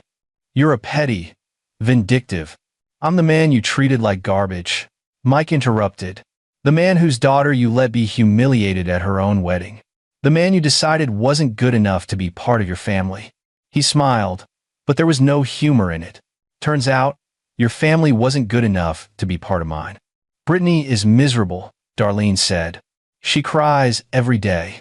She made a mistake, but she's your daughter. How can you do this to her?" "I'm not doing anything to her. I'm doing it to you." Mike's voice went cold. "You manipulated my daughter. You turned her against her own father because you thought you were better than us. You thought money and social status made you superior. Well, congratulations. Now you get to find out what it's like to have nothing." "We're not finished with you," Bradley said, but there was no strength behind the threat. "Yes, you are," Mike said. "Now get off my property before I have security remove you. And just so we're clear, you're both banned from the Magnolia estate permanently. If you come back, it's trespassing." He walked away from them, heading toward his office in the back of the estate. Behind him, he could hear Darlene starting to cry, Bradley trying to comfort her. Mike felt nothing, or almost nothing. There was a small, hard knot of pain in his chest that he suspected was his heart breaking over Brittany. But he'd learned a long time ago that sometimes love meant letting go. Sometimes it meant walking away from people who didn't value you, even when those people were your own children. In his office, Mike sat down at his desk and pulled up his email. There was a message from Saul Larson with an attachment legal documents that would dissolve Mike's ownership of the wedding venue and several other properties, transferring them into a trust. A trust that would eventually go to Brittany, along with everything else Mike owned after he died. He wasn't cruel enough to leave her with nothing, but he wasn't soft enough to let her have it now either after what she'd done. Mike signed the documents electronically and sent them back to Saul. Then he made a call to a number he'd been avoiding. Brittany answered on the first ring. "Dad, I'm not calling to reconcile," Mike said immediately. "I'm calling because there are things you need to know." "Where are you? I've been trying to reach you for weeks."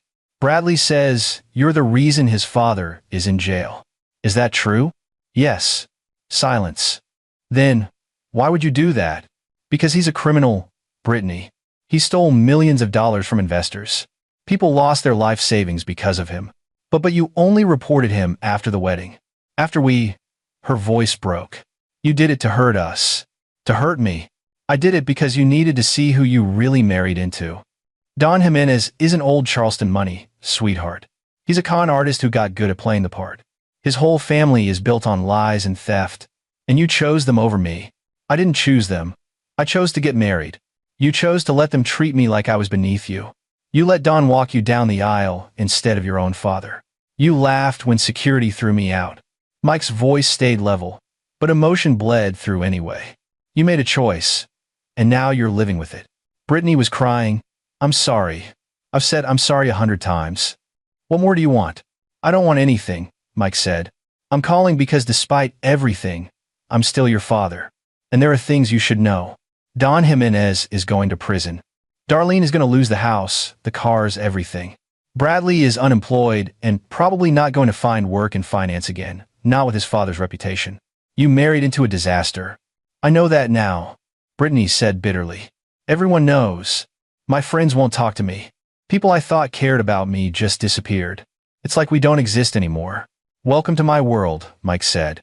That's what I've been for the last 2 years, someone who doesn't exist to you unless you need something. That's not fair, isn't it? Mike stood up and walked to the window of his office, looking out at the Magnolia Estate grounds. When's the last time you asked how I was doing? When's the last time you visited just because you wanted to see me? When's the last time you remembered that I'm the one who raised you after your mother died? More crying. Mike let it go on for a while, then continued. I've set up a trust for you. Everything I own goes into it when I die. The estate, my properties, my investments. It's all yours, eventually. But not now. Not while you're married to Bradley, and not while you're still under the influence of his family. I don't care about your money, Brittany said. I just want my dad back. Then you should have thought about that before you let them humiliate me at your wedding, Mike said. I'm done being the father you're ashamed of. When you're ready to be the daughter I raised, the one who valued family over status, then maybe we can talk. Until then, this is goodbye. Dad, please. Mike ended the call. He sat in his office for a long time after that. The late afternoon sun slanting through the windows, dust motes dancing in the light. He thought about Sarah, about what she would say if she could see their daughter now. He thought about all the decisions that had led to this moment. And he thought about what came next. 6 months passed. Mike threw himself into work, expanding his business empire, buying 2 more properties, investing in a construction technology startup that showed promise. He stayed busy enough that he didn't have time to think about the daughter-shaped hole in his life. Elias Nelson stopped by one Saturday morning with coffee and donuts from the place they used to go after finishing job sites 20 years ago. You look like hell, Elias said, setting the coffee in front of Mike. Thanks, Mike said dryly. When's the last time you slept? I sleep. Actual sleep. Not passing out at your desk. Elias sat down across from Mike. You can't do this forever, man. You can't work yourself to death to avoid dealing with your feelings. Watch me. Mike. Elias's voice went serious. I know what she did hurt you. I know the Jimenez family deserved what they got. But at some point, you have to decide, are you going to let this destroy you? Or are you going to find a way to move forward? I am moving forward. No, you're running. There's a difference. Elias pulled out his phone and showed Mike a photo. You know what this is? Mike looked at the screen. It was a picture of a young woman mid-20s, dark hair, familiar eyes that made his chest ache. Where did you get that? Ran into Brittany at the grocery store last week. She looks different, older, tired. Asked about you. Elias put his phone away. She's working now. Some office job, nothing fancy. Bradley's working too. Construction, actually. They're living in a tiny apartment on the east side.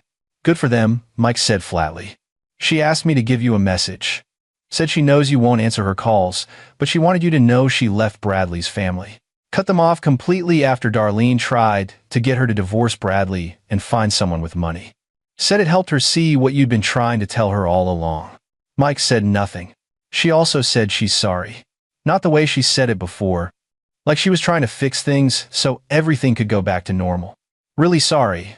Like she finally understands what she did to you. Elias paused. She asked if there was any chance you'd ever forgive her. What did you tell her? That I didn't know. That only you could answer that. Elias studied Mike's face. So what's the answer, brother? Can you forgive her? Mike stared at his coffee, watching steam rise in lazy spirals. I don't know. That's honest at least. Elias stood up. I'm not telling you what to do. Just think about it. Life's too short to spend it angry at the people you love, even when they hurt you. After Elias left, Mike sat alone in his kitchen, turning over everything his friend had said. Part of him wanted to stay angry, to hold on to the hurt and betrayal. That part said Brittany had made her choices and needed to live with them. But another part, the part that remembered a little girl clinging to his neck and saying, I love you, Daddy, in a whisper, that part was tired. Tired of being angry. Tired of the distance. Tired of waking up every morning and remembering his daughter existed but wasn't part of his life. Mike pulled out his phone. He had a new message from an unknown number. Against his better judgment, he opened it. "Dad, I know you don't want to hear from me. I understand why. But I'm getting help. Real help. Therapy. Talking to someone about why I let the Jimenez family manipulate me. Why I was so desperate to be something I'm not. I'm trying to figure out who I really am underneath all the stuff I thought I wanted. I don't expect you to forgive me. I don't expect anything. I just wanted you to know that I'm trying to be better. The daughter you deserved all along. I love you, Brittany." Mike read the message 3 times. Then he set his phone down and walked outside into his backyard. The autumn air crisp and cool. He stood there for a while, thinking about choices and consequences, about love and disappointment, about fathers and daughters. Finally, he picked up his phone and typed a response. "I'll meet you for coffee. Once. We'll talk. No promises beyond that." He hit send before he could change his mind. The response came 30 seconds later. "Thank you. When?" Mike thought about his schedule, about all the work he'd been using to avoid this exact moment. Then he remembered what Elias had said about life being too short. "Tomorrow. 10 a.m. That diner on Meeting Street. I'll be there." Mike put his phone away and went back inside. He didn't know if he could fully forgive Brittany. He didn't know if they could repair what she'd broken. But he knew that holding on to anger was killing him slowly. And maybe it was time to at least try something different. The next morning, Mike arrived at the diner 15 minutes early. Old habits. He ordered coffee and sat in a booth by the window, watching cars pass by on Meeting Street, trying to calm the nervous energy in his chest. Brittany arrived exactly at 10. She looked different. Her hair was simpler, pulled back in a ponytail. She wore jeans and a simple sweater, no designer labels in sight. The makeup that had been perfect at her wedding was minimal now. She looked younger, somehow, and more real. She slid into the booth across from Mike, her hands wrapped around a purse that had seen better days. "Hi, Dad." "Brittany." Silence stretched between them. The waitress came by, took Brittany's order for coffee, left them alone again. "Thank you for meeting me," Brittany said finally. "I wasn't sure you would. I wasn't sure I would either." More silence. This was harder than Mike had expected. He'd imagined this conversation 100 times what he'd say. How he'd stay strong, how he'd make her understand the depth of what she'd done. But now that she was sitting across from him, looking smaller and more vulnerable than he'd ever seen her, the words wouldn't come. "I was awful to you," Brittany said, her voice barely above a whisper. "At the wedding and before that. For years, really. I let the Jimenez family convince me that where I came from was something to be ashamed of. That you were something to be ashamed of." Mike's jaw tightened, but he didn't interrupt. "I thought," Brittany's voice broke. She took a breath and started again. "I thought if I could just be perfect enough, fit into their world well enough, I'd finally feel like I belonged somewhere. Like I wasn't just the girl whose mom died and whose dad worked construction." "Your mother's death wasn't your shame to carry," Mike said quietly. "And my work was never something to be ashamed of. I know that now. I didn't know it then. Or maybe I did know it, but I didn't want to face it." Brittany's coffee arrived. She wrapped both hands around the mug like she needed its warmth. After everything fell apart, after Dawn went to jail, and Darlene showed her true colors, and all their friends disappeared, I had a lot of time to think. About who I'd become, about what I'd done to you. And I hate who I was. I hate that I let them walk me down the aisle instead of you. I hate that I laughed when they threw you out. I hate every choice I made that hurt you." Tears were running down her face now. "I hate that I can't take any of it back." Mike felt something crack in his chest. Not breaking open, exactly. More like the first thaw after a long winter. "Why did you stay with Bradley?" he asked. "After everything, why not divorce him and start over?" Brittany wiped her eyes. "Because once everything else was stripped away, the money, the status, his family's approval, what was left was just 2 people who'd made a mistake together. And Bradley's trying. Dad. He's working construction, barely making rent, and he hates every second of it. But he gets up every morning and does it anyway. He's not the person I thought I married. He's someone better, actually. Someone real." Mike nodded slowly. That explained why Bradley looked so different in the photos Elias had shown him. "And you? What are you doing?" "Working reception at a law office. It's boring, pays terribly, but it's honest work." Brittany smiled, small and sad. "Funny, right? I spent years trying to be someone impressive, and now I'm doing exactly the kind of job I thought was beneath me. Turns out it's not beneath me at all. It's just a job, a way to pay bills and hopefully start building something real instead of something fake. Brittany, Mike started, then stopped. He didn't know what to say. I don't expect you to forgive me, Brittany said quickly. I know what I did. I know I don't deserve. Stop, Mike interrupted. Just stop. Brittany fell silent, looking at him with those eyes that were so much like Sarah's it physically hurt.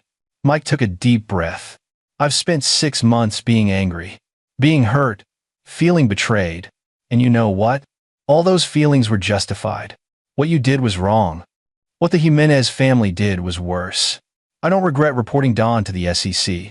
I don't regret cutting you off. Brittany's face fell. But, Mike continued, I'm tired. I'm tired of being angry.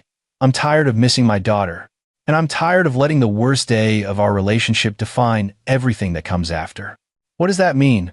Brittany's voice was barely audible. It means I'm not ready to forgive you yet. Not completely. What happened can't be erased with one conversation and some tears. Mike leaned forward. But I'm willing to try. To rebuild. Slowly. If you're serious about being the person you say you want to be. I am. Brittany said immediately. I swear I am. I'll do whatever it takes. It's going to take time, Mike warned. And it's going to take work. Real work, not just saying sorry and expecting everything to go back to normal. You're going to have to show me, consistently, over months and maybe years that you've actually changed. I can do that, Brittany said. I will do that. They sat there for a while longer, drinking coffee, talking about small things, Brittany's job, Bradley's work, the tiny apartment they were renting. It was awkward, stilted, nothing like the easy conversations they'd had when Brittany was younger. But it was something, a beginning, maybe, or at least an attempt at one. When they finally stood to leave, Brittany hesitated, then moved around the table and hugged Mike. He tensed for a second, then slowly put his arms around his daughter, feeling how thin she'd gotten, how different she felt from the confident bride who'd laughed at him 6 months ago. Thank you, she whispered. Thank you for giving me a chance. Mike didn't respond. He just held her for a moment, then let go and walked to his truck. Rebuilding trust, Mike discovered over the following months, was harder than building anything with concrete and steel. It required patience he didn't always have, vulnerability that made him uncomfortable, and faith that the person who'd hurt him wouldn't do it again. Brittany called every Sunday. Not texts, actual phone calls where they talked for 20 or 30 minutes about nothing important. She told him about her week, her frustrations at work, funny things that happened in her apartment building. Mike told her about his projects, property investments, the construction startup that was actually showing promise. Sometimes Bradley was on the calls too. He was quieter, clearly uncomfortable, but he tried. He asked Mike for advice about construction work, listened when Mike explained techniques for reading blueprints or managing subcontractors. He was humbled in a way the arrogant young man from the wedding had never been. 3 months after that first coffee meeting, Brittany invited Mike to dinner at their apartment. He almost declined, but something in her voice, hopeful but not pushy, understanding that he might say no, made him agree. The apartment was tiny, definitely a come down from the upscale place Brittany and Bradley had probably imagined they'd be living in. But it was clean, decorated with inexpensive but tasteful furniture, and when Mike walked in, he saw something that made him stop in his tracks. Hanging on the wall was the painting Brittany had won the school competition with when she was 10, the one Mike had framed and kept in his living room for years. He packed it up when he sold his old house, stored it with other keepsakes he couldn't bring himself to throw away. I asked Elias where you'd put your storage unit, Brittany said softly, coming to stand beside him. I hope you don't mind that I took it. I needed something to remind me of who I really am, of where I come from. Mike couldn't speak for a moment. He just stared at that painting, a child's interpretation of a house. Their old house, with 2 figures standing in front of it. A tall one and a small one, holding hands. It's yours, he finally managed. It always was. Dinner was awkward but genuine. Brittany had cooked not particularly well, but she tried. Bradley talked nervously about his construction crew, clearly trying to find common ground with Mike. They ate pasta that was slightly overcooked and salad from a bag, and it was one of the most uncomfortable meals Mike had had in years. But it was real. There were no pretensions, no social climbing, no one trying to be someone they weren't. Just three people eating dinner and trying to figure out how to be a family. As Mike was leaving, Bradley stopped him at the door. "Mr. Roman, I owe you an apology. A real one." Bradley's voice was steady, serious. "I was an entitled asshole at the wedding. My whole family was. We treated you like you were beneath us, and that was wrong. Inexcusable, really. I'm sorry." Mike studied his son-in-law. The arrogance was gone, replaced by something that looked like actual character. "You were an entitled asshole," Mike agreed, and saw Bradley flinch. "But you're trying to be better. That counts for something." "I'm trying to be worthy of your daughter," Bradley said. "That's all I can do now." Mike nodded and left, thinking about second chances and whether people really could change. The one-year anniversary of the wedding arrived on a gray October day. Mike was at the Magnolia estate going over renovations with Janelle Morrow when his phone rang. "Brittany." "Hey, sweetheart," he answered. "Dad." Her voice was thick with tears. "Can you come to the apartment? There's something I need to tell you something." Fear shot through Mike's chest. "Are you okay? Is Bradley—" "We're fine. Just, please come." Mike drove faster than he should have, mind racing through possibilities. When he arrived, Brittany opened the door looking nervous, her face blotchy from crying. Bradley stood behind her, one hand on her shoulder, looking equally emotional. "What happened?" Mike asked, stepping inside. "Nothing bad," Brittany said quickly. "It's just we wanted you to be the first to know." She held up a small white stick. It took Mike a second to process what he was looking at. "A pregnancy test." "You're pregnant," Brittany finished. 8 weeks. We just found out this morning." Mike sat down heavily on their couch. "A grandchild. His daughter was going to have a baby. Sarah's grandchild." "Say something," Brittany said nervously. "Please." Mike looked up at his daughter, at Bradley standing protectively behind her, at the tiny apartment where they were building a life that was small but real. He thought about the year that had passed, about the slow, painful process of rebuilding trust, about all the Sunday phone calls and awkward dinners and genuine efforts to be better. "I'm going to be a grandfather," he said, and started to cry. It was the first time he'd cried in front of Brittany since Sarah's funeral 23 years ago. He didn't hide it, didn't try to stop the tears. He just let them come, feeling something inside him that had been frozen for a year start to thaw completely. Brittany dropped to her knees in front of him, grabbing his hands. "Dad, I'm so sorry. For everything. For the wedding, for all those years before it. For every time I made you feel like you weren't enough. You were always enough. You were everything. I'm so sorry I forgot that." Mike pulled her into a hug, holding his daughter while they both cried. Bradley stood awkwardly to the side, clearly unsure if he should join or give them space. "Get over here," Mike said gruffly, and Bradley sat down next to them, and somehow they ended up in a three-way hug that was uncomfortable and emotional and exactly what they all needed. When they finally pulled apart, Mike wiped his eyes and cleared his throat. "Have you told Bradley's parents?"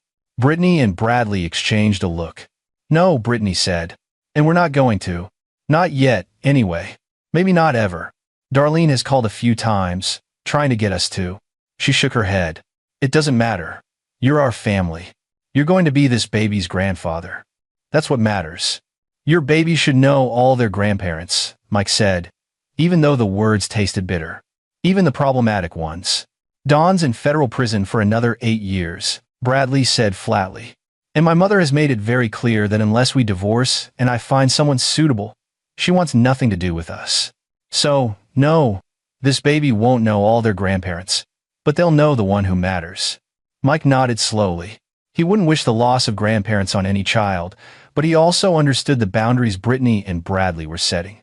They were protecting their family, their child, from the toxicity that had almost destroyed them all. "I'm going to spoil this kid rotten," Mike said. "Fair warning."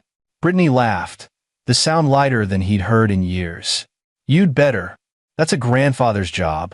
They spent the rest of the afternoon talking about the pregnancy, making plans, discussing names. Mike stayed for dinner again, this time pizza from the place down the street because Brittany was too tired to cook, It was comfortable in a way that would have been impossible a year ago. As Mike was leaving, Brittany walked him to his truck. "Dad," she said quietly, "I know I hurt you. I know it's going to take a long time to fully repair what I broke. But I want you to know, I'm grateful you didn't give up on me completely. That you left the door open for me to become better. You're my daughter," Mike said simply. "I'll always leave the door open. But Brittany, don't ever ask me to walk through a door where I'm not respected. I did that once. I won't do it again." "Never," Brittany promised. "I swear." Mike drove home, feeling lighter than he had in months. The anger was gone, mostly. The hurt was still there, probably always would be, but it didn't control him anymore. His daughter was trying, genuinely trying, to be the person he'd raised her to be. That was enough. 5 months later, on a cold March evening, Mike got the call. Brittany was in labor. He drove to the hospital with his hands shaking slightly on the wheel, thinking about Sarah, about the day Brittany was born, about how terrified he'd been holding that tiny baby for the first time. The delivery took 14 hours. Mike sat in the waiting room with Elias, who'd insisted on coming for moral support, drinking bad coffee, and trying not to pace. Finally, just after sunrise, Bradley emerged looking exhausted and elated. "It's a girl," he said. 7 pounds, 4 ounces. They're both healthy." Mike followed Bradley into the hospital room where Brittany lay propped up in bed, hair sweaty, face tired but glowing. And in her arms, wrapped in a pink blanket, was the smallest, most perfect human being Mike had ever seen, except for Brittany herself 27 years ago. "Dad," Brittany said softly, "meet your granddaughter, Sarah Marie Roman Jimenez." Mike's vision blurred. Sarah. They'd named her Sarah. "Can I?" His voice broke. "Of course." Brittany carefully transferred the baby into Mike's arms. Mike looked down at his granddaughter, tiny fist curled against her cheek, miniature nose, closed eyes that would probably open in a few minutes or hours or days. He felt 27 years collapse into this single moment. This was his daughter's daughter, Sarah's granddaughter, the next generation of their family, innocent and perfect and full of possibility. "Hi, sweetheart," he whispered to the baby. "I'm your grandpa. I'm going to love you forever. I promise you that." Brittany was crying again. "I wanted you to know we talked about names for months. But there was only ever one option for a girl. We wanted to honor Mom. And you. To remember where we come from and who we want to be." Mike sat down carefully in the chair beside the bed, cradling his granddaughter. He thought about the wedding 18 months ago, about the humiliation and betrayal, about the revenge he'd taken and the bridges he'd burned. He thought about the long, painful process of rebuilding trust with Brittany. "I forgive you," he said quietly. "For the wedding. For everything. I forgive you, Brittany." His daughter's face crumpled. "Really? Really?" Mike looked at her, at Bradley standing protectively beside the bed, at the tiny baby in his arms. "You show me who you are. Not who you were at the wedding or in the years before it. Who you actually are, underneath all the noise. And that person, the one who works a boring job and lives in a tiny apartment and named her daughter after the grandmother. She never met that person, is someone I'm proud of." "Thank you," Brittany whispered. "Thank you for not giving up on me." "I'm your father," Mike said. "That's not something I know how to do." He stayed at the hospital all day, holding baby Sarah, talking quietly with Brittany and Bradley, feeling the last of his anger dissolve into something warmer. When he finally left that evening, he stopped in the hospital parking lot and looked up at the stars beginning to appear in the twilight sky. "I hope you can see this, Sarah," he said to his long-dead wife. "Our granddaughter, named after you. I think you'd be proud of her. Of both of them." The stars didn't answer. But Mike felt a peace settle over him that he hadn't felt since the morning Sarah had died 24 years ago. He drove home thinking about the Magnolia estate, about the Jimenez family's downfall, about revenge and consequences and justice. He'd hurt people who'd hurt him first. He'd used his power to destroy those who'd treated him like he was nothing. Had it been worth it? Mike wasn't sure. The satisfaction of watching the Jimenez family lose everything had been real but temporary. The rebuilding with Brittany had been harder but more lasting. Don Jimenez was still in prison. Darlene was still scrambling to maintain some shadow of her former social position. They'd lost almost everything because Mike had made one anonymous phone call, to the SEC. Mike didn't regret it. They'd been criminals. They'd hurt people. They deserved what they got. But he also understood now that revenge, however justified, was a cold comfort compared to the warmth of holding his granddaughter and knowing his daughter had finally found her way back to him. Some victories you won through force and strategy. Others you won by simply refusing to give up on the people you loved, even when they'd given up on themselves. Mike had won both battles. The wedding reception where everyone learned he owned the venue that had been about power and justice and making people understand they'd underestimated him. The months of rebuilding with Brittany that had been about love and patience and faith that people could change. Both were necessary. Both were real. And in the end, Mike had everything that mattered: his business, his self-respect, his daughter, and now a granddaughter who would grow up knowing exactly who her grandfather was and where she came from.